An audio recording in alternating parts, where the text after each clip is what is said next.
Excuse me. Patient Carlos Benitez. Ma'am, nandun po siya, ma'am. Doc Carlos, may bisita po kayo.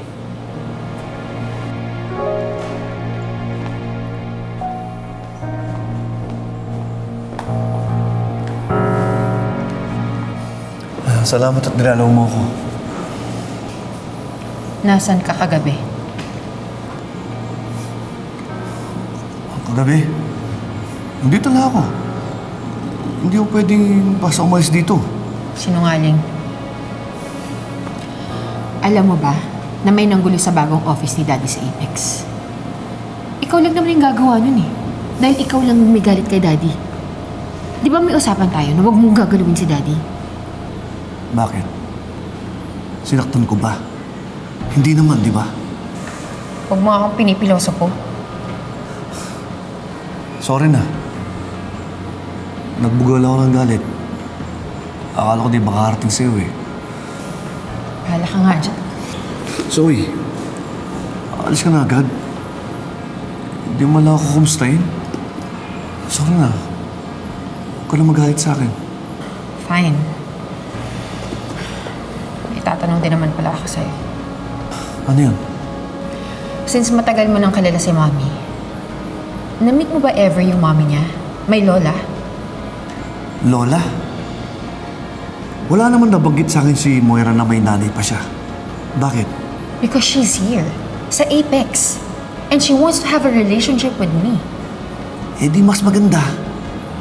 May kakampi ka. At nasa Apex pa siya. No. There's something off with her. Bakit kung kailan namatay si Mommy, ngayon lang siya magpapakita? Ngayon lang siya magpaparamdam? Alam mo yung parang may hidden agenda siya? At ayoko yun. Kaya siguro kahit sinasabi niya na kakampi ko siya, hindi ko siya magawang pagkatiwalaan.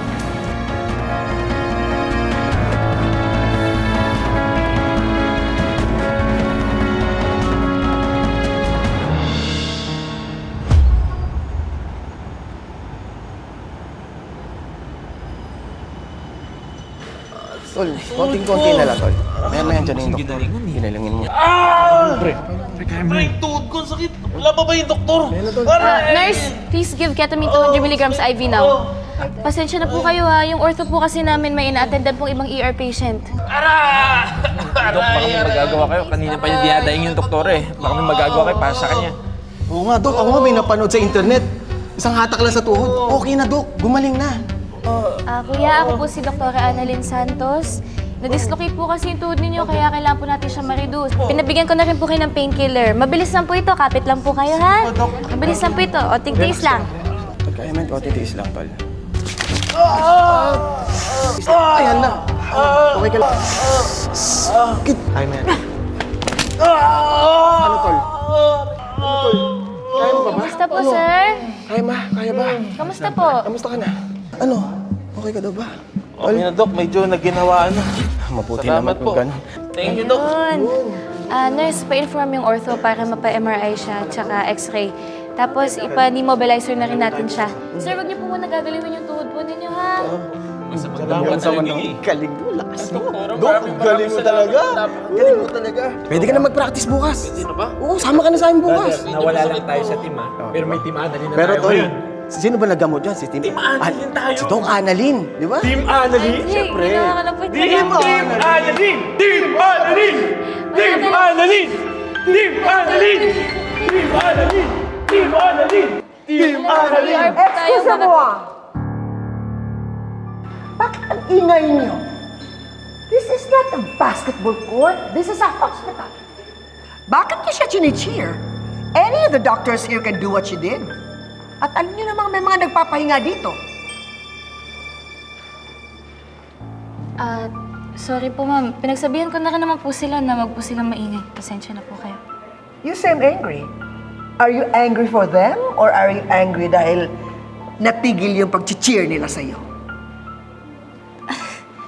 Hindi po. Ano pong sinasabi ninyo, ma'am? You're a famed hog, Dr. Santos. You're just like Narcissus. You only love yourself.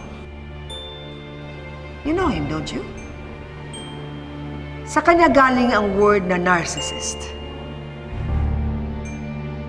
To ne le sais pas, Katru is stupid. Je préfère être un narcissiste qu'un psychopathe.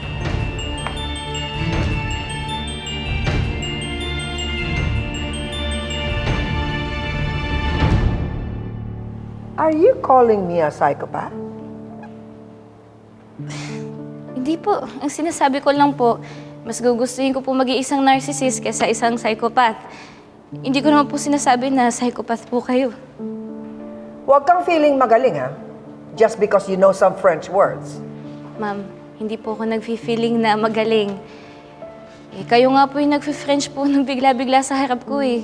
Buti na nga lang po, ang kinuha ko pong elective nung college ay French. Kung hindi po, hindi ko po malalaman na iniinsulto niyo na po pala ako. Tama nga ang narinig ko. Bida-bida ka dito sa Apex. Well, you're not a star, Dr. Santos. You are just a supporting character. Dahil mas magaling ang apo ko kaysa sa'yo. Annalyn? Zoe, Excuse me, madam. Will you stop bullying our doctors? Kayo itong matanda pero hindi kayo marunong rumuspeto ng mga doktor dito. I am not bullying her. Kinakausap ko lang si Dr. Santos. So she will know her place in the hierarchy of this hospital. Well, then you should know your place too.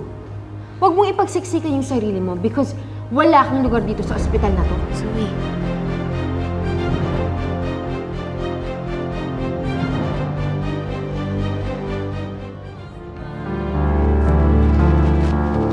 Zoe. Ano ba? Mag-usap tayo dito.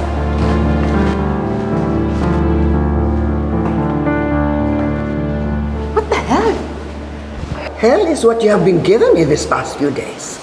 Ma belle petite fille. I was putting down Annalyn to build you up. Pero mas kinakampihan mo naman siya. Siyempre, she's my sister. Fake sister. I am your real grandmother. Ayaw mo naman talaga kay Annalyn, hindi ba? Sino naman nagsabi sa'yo na ayaw ko sa kanya? I've said this before and I'm going to say it again. Kasi mukhang hindi ka makaintindi. Maybe it's because of your old age or sadyang matigas lang talaga yung ulo mo.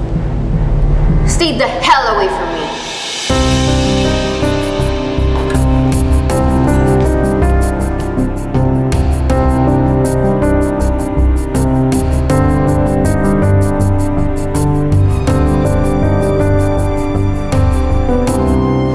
Dalan mo ako ng pagkain sa opisina. Ano pong gusto ninyo? Escabeche. Ang sabi nila, pagkain daw yun ng mga kabe. Mrs. Dubois, what is your concern regarding our concession with Ms. Santos? I want them out of Apex. That's out of the question. And why is that, Dr. Tanyan? Nagsumbong na ba ang babaeng pinalit mo sa anak ko? Alam nyo, hindi pa rin talaga ako convinced eh. Na si Justin, ginantihan si RJ. Sino sa tingin mo ang pwedeng gumawa niya? Yung nanay ni Moira. Alam niyo po, ma'am, madami na pong pinagdaanan yung nanay ko sa kamay po ng anak niyong si Ma'am Moira. Kaya pwede po bang huwag na kayo makisali sa issue po nila? Pagbibigyan kita. Makikipag-ayos ako sa nanay mo. But on one condition. Drink this blood. All of it.